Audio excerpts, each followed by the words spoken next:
بسم الله والحمد لله والصلاة والسلام على سيدنا رسول الله وعلى آله وصحبه وسلم.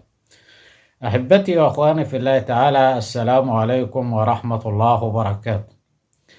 اليوم ليلة من أعظم الليالي، ليلة أسري فيها بالنبي المصطفى صلى الله عليه وسلم وعرج به إلى السماوات العلى، فيجب علينا إحياء هذه الليلة المباركة، ليلة الإسراء والمعراج، نحييها بالطاعات وذكر الله والصلاة والسلام على سيدنا رسول الله.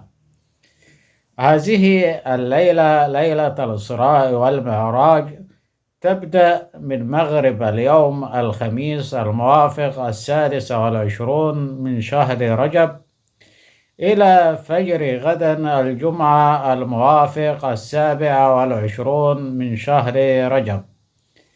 ويجب علينا في هذه الليلة إحياؤها بالطاعات.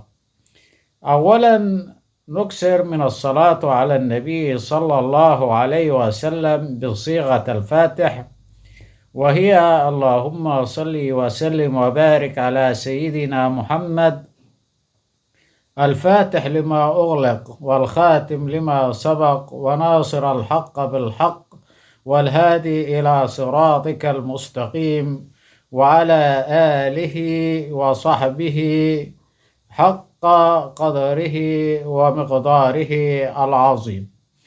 وأيضا لا ننسى قراءة سورتي الإسراء وسورة النجم، لأنهما كان تثبيتا لإسراء ومعراج الحبيب المصطفى صلى الله عليه وسلم.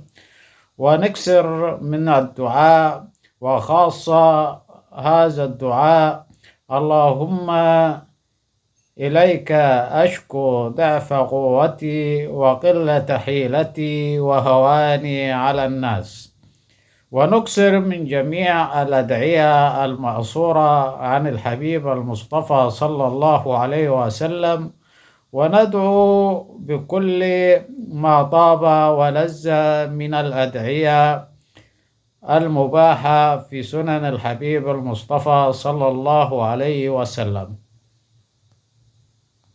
وأذكركم ونفسي بإحياء هذه الليلة المباركة، ليلة الإسراء والمعراج، بالطاعات وذكر الله والقيام وصلاة النوافل، وأيضا كثرة الدعاء في هذه الليلة المباركة. ومعنا إن شاء الله تعالى الوقت ممتد من مغرب اليوم إلى فجر غد الجمعة إن شاء الله، فندعو الله سبحانه وتعالى ونبتهل إليه، عسى أن يجعلنا من المقبولين ببركة ذكرى إسراء ومعراج الحبيب المصطفى صلى الله عليه وآله وصحبه وسلم. فأكثروا من الصلاة على النبي صلى الله عليه وسلم بصيغة الفاتح.